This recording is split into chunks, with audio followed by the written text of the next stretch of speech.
Introduction. Mom, have you seen my needle? I dropped it right now and I don't seem to find it. I need to finish my craft work. Yes, dear, I'll help you find it. Let's get a magnet and look for the needle. What is a magnet, Mom? How will that help me find my needle? Children, in this lesson we will learn about magnets and their properties. Objectives. At the end of this lesson, you'll be able to identify magnetic and non-magnetic materials, describe the poles of magnets, identify the role magnets play in finding directions, explain the property of attraction and repulsion between magnets.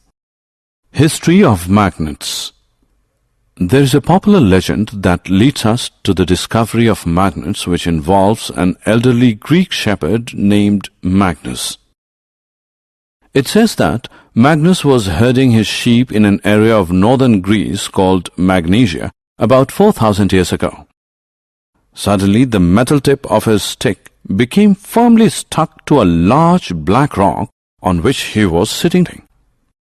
To find the source of attraction, he dug up the earth to find magnetite, a natural magnetic material. This type of rock was subsequently named magnetite, which was named after Magnus himself. Origin of magnets. Magnetite is a natural magnet and contains iron. In the later days, this was more widely known as a magnet. A magnet is a substance that has the power of attracting iron. Magnets can also be made artificially. However, the process of making artificial magnets is a recent discovery.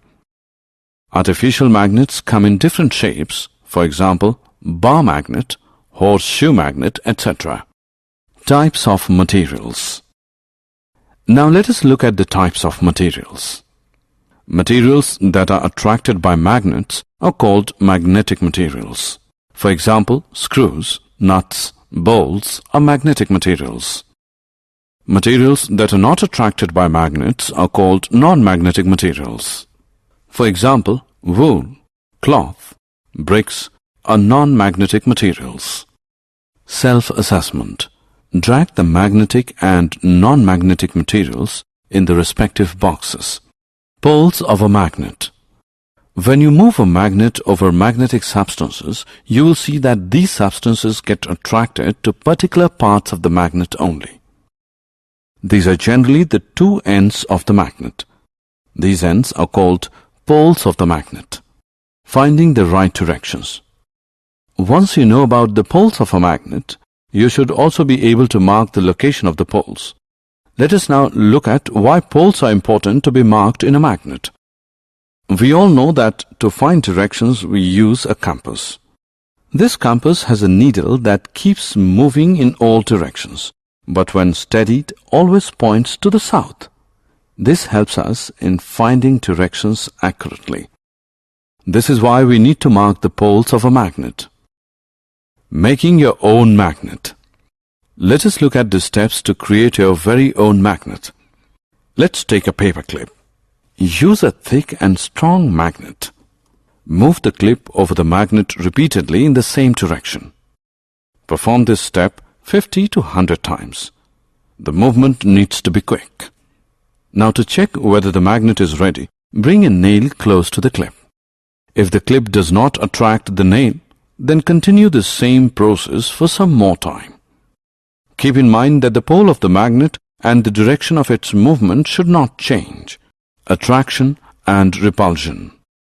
Now that you know about poles of a magnet, let us look at the attraction and repulsion properties too.